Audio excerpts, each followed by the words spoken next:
against Rainstall, they really come down to who can take out the opponent's Tentacruel first, because as long as they're both alive, nobody's really going to make any progress hurting the other team. Yeah, I've had some experiences with that. I definitely would agree with that. But then you come across the problems of Rainstorm, and unfortunately, Rainstorm really does not work if Sandstorm's up at all. Because not only does Sandstorm negate Rain and reduces any healing that might be done through leftovers as well, because all those Pokemon are more defensive, they really, really need the HP recovery, and it really does affect them. Plus, most of the Pokemon on a Rainstorm team are a lot slower than on Rain Offense, and that means faster Pokemon such as Thundurus and Dorizu, or Excadrill as he's known in English, could all outspeed, especially in sand, and just go to town on it. Yeah, one of the Pokemon that I found to work the best against Rainstall is actually Sword Dance Landorus, because it has HP Ice, so Gliscor can't wall it, and there's really nothing on a Rainstall team that can stop it outside of Bronzong, which you see very rarely. Jirachi also works very well. Not the especially defensive one, but the Sub-Calm Mind one. Yeah. With Thunder and Water Pulse if you're running Rain, or just regular Thunderbolt and Psychic if you're not. Usually, if you play it correctly, it should sweep Rainstall, because they usually have nothing to take it on. Unless they are using Gastrodon. Well, if you're using Psychic Jirachi, you're gonna beat Gastrodon too. And then you can even run like Psyshock to get around Blissey and Chansey if you're running Thunder, so you don't have to rely on the paralyzation. Yeah.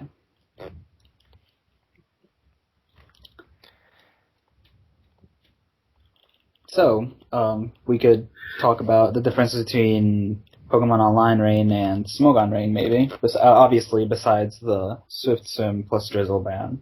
You can tell that this isn't perfectly organised just by how many long pauses are happening. Yeah, apparently my outline isn't good enough for you guys. Yeah, just kind of decided to do this about 5 minutes before we started recording, maybe a little bit before that, but it was actually about 2 hours because these two idiots wouldn't record the thing correctly. But whatever. We're great planners. Yeah, awesome. Never rely on me to plan anything. Well, yeah. Just before we do get onto Rain in PO versus Rain in Smogon, I just wanted to mention that Virizion can really cause problems for Rainstorm, especially if it's a Carmine version, because Tentacruel usually lacks Liquid Ooze, which means that it can really struggle against Giga Drain, which means that Virizion will be healing itself, and due to its high special defense and through Calm Mind, most of the attacks on the team won't do too much damage, and it can really do a number on most of the common members of the Rainstorm team. Yeah, provided toxic spikes aren't down, of course. Yeah. And Nasty Plot Celebi is also another really great Pokemon for taking on Rainstall, because it can really, the only thing on the Rainstall team that can really wall it are Blissey or Chansey, because everything else is hit super effective, or at least neutral by Giga Drain or HP Fire. Everyone should use Choice Band Heracross. Just wait till the hype corner. We'll get to it. Alright then, shall we finally progress into why PO Rain and Smogon Rain differ so much? Sure. You should start since you play the metagame the most. Well, yeah. It's been interesting to see, because everyone on Smogon was really freaking out about Rain, especially at the start of the gen, because everyone's had been used to Sandstorm for the past 2 generations, so they hadn't really been used to having to fight weather wars and stuff like that. And then finally Alderon's proposal came along that really, it had it really kind of transformed how Rain was played there, because beforehand it was all the Kingdras and the Ludicolo and stuff like that you currently see on the Pokemon Online Rain. For But those that don't Alderon's know, Alderon's proposal is the dribble and swift swim ban that has been proposed various places. Carry on, Nathan. Well, yeah, I was about to explain that, and you cut me off. Sorry. So, Bad Oak. Sure. Anyway, yeah, so the Alderon's proposal came along, and it kind of changed Rain. So you had to go, instead of like just relying completely on your speed, because the only really fast Rain abusers left were Thundurus and Tornadus. Starmie. Oh, Starmie as well. Starmie's really amazing for Rain offense, because it's an offensive rapid spinner, so you don't need Tentacruel if you want to go that route. But anyways, it kind of got changed, so Rain got a lot more focused around just hitting people as hard as possible, or just stalling them out with the Rain stall that we've already talked about. Well, yeah. You guys know pretty much how PO Rain works. So, basically my experience with Rain on Smogon is really based around sweeping with Rain-boosted Hydro Pumps, but as opposed to having Kingdra do all the work, you have things like Starmie hitting obscenely hard, even harder than Kingdra, actually. What else? Thundurus is ridiculously powerful over there, because you can't rely on Weather Sweepers to revenge it like you can over here. Tornadus is just as strong. The only problem it has is really Jirachi, which has become a lot more common. The fact that Gastrodon is still so popular on Smogon kind of speaks to you as to how dominating Rain is, despite the Drizzle plus Swift Swim ban.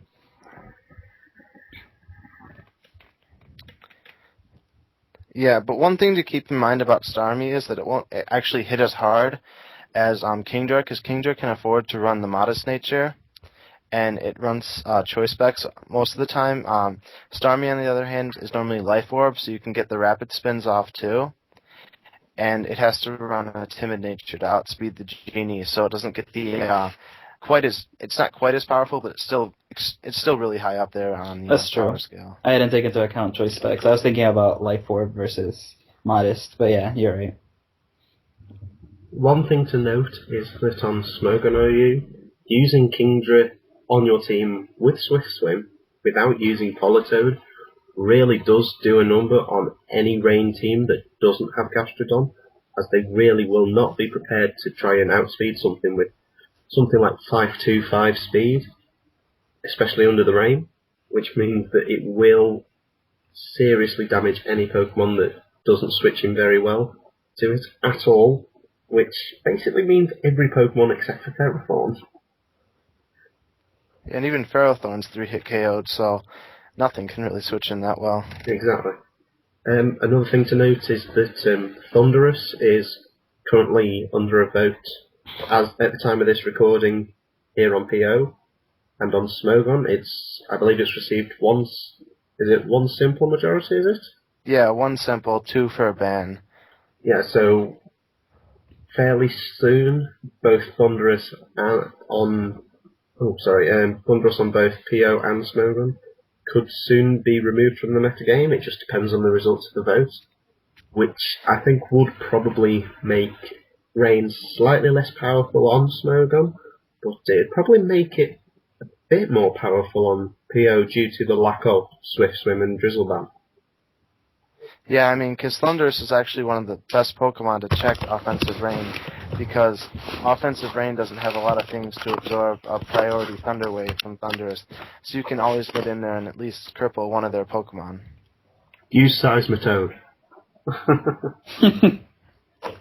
I don't think I've seen that thing once, but I'll keep that in mind. Actually, what you should use is Encore Belly Drum Poliwrath in Rain on PO. That thing will actually sweep teams. See, or Hypnosis Belly Drum. Encore tends to work better as it allows you to switch into something that's using spikes, such as Ferrothorn, or something, I don't know, something like Vaporeon who's using Surf, who's about to hit you with Toxic afterwards, and then use Encore. Whereas if I don't know use about hypnosis, but my hypnosis never hits, so I prefer Encore.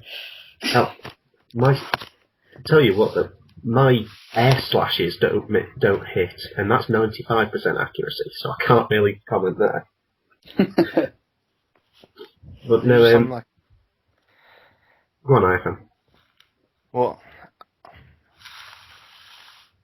yeah, I forgot what I was going to say. Nice job. It was very intelligent. You were all going to be amazed by it, but it just slipped through the cracks. I doubt it. Listen, me and Oak are both Pokemon sages. Nothing you could say will impress us. Damn it. But no, I was discussing Poliwrath with people that play the lower metagames, such as LU and NU, and they were commenting on how much of a niche it fills down there. And then I was running damage calculations regarding Poliwrath in OU, especially at +6.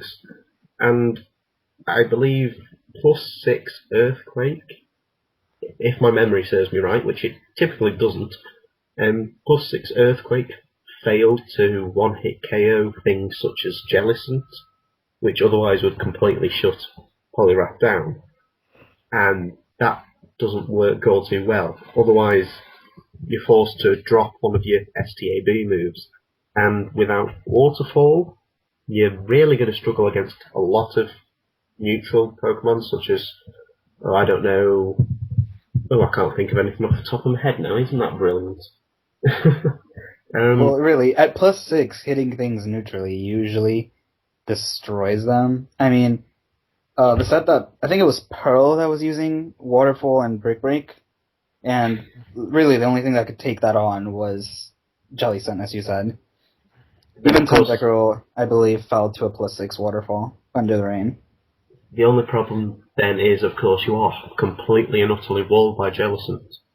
Well, which is why we were discussing about having Earthquake. And the only problem with that then, if you wanted to keep Encore, you'd have to drop either Waterfall or Brick Break. And of course, Waterfall, there we go, Gliska, is one Pokemon that beats you if you have Brick Break and Earthquake. And without Brick Break, you'll end up losing to Ferrothorn, which is just the most common Pokemon right now. Yeah, I mean, if I had to take my choice between losing to Ferrothorn and losing to Jellicent, I'd definitely choose Ferrothorn. I mean, Jellicent, sorry. Yeah, besides, you can run it with Toxic Spikes, which pretty much guarantees beating Jellicent. The only problem then is if Jellicent decides to burn you with Scald, and then you could be really in trouble. Or even worse with Will-o'-the-Wisp. It's called switching, Oak. God. So, do you really want to switch and lose your... do you really want to switch and lose your +6 boost? It's better than getting burned, isn't it? I'm fairly sure a +6 burned Poliwrath does better than a +0 Poliwrath. Well, not when you can't get past the Jellicent. well, you just said Toxic Spikes. Wait for it to wear it down. Well, yeah, but it doesn't work that way, bro. I'm saying lay down Toxic Spikes early in the game and let the Jellicent be weakened before you set up. That's what I meant. Use it alongside Choice Band Absol. Oh, yeah. Don't you mean Heracross? Nah, I don't think Heracross can one-hit KO with the suit, if I'm honest. Really? Oh, whatever. I'm going to have to run a quick calc now.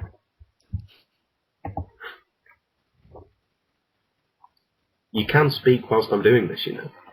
Yeah, we could, but, you know. But we're waiting in anticipation. Yeah, this is very exciting. And you can cut it out anyways. Or, you know, we could be smart and run Caesar instead of Heracross, considering Caesar actually works well in rain. The problem with Caesar is that Jellicent quite often runs enough speed to outspeed it. That's true. And it wouldn't switch out anyways, so you'd be pursuing a Pokemon that would be staying in. And that wouldn't do much.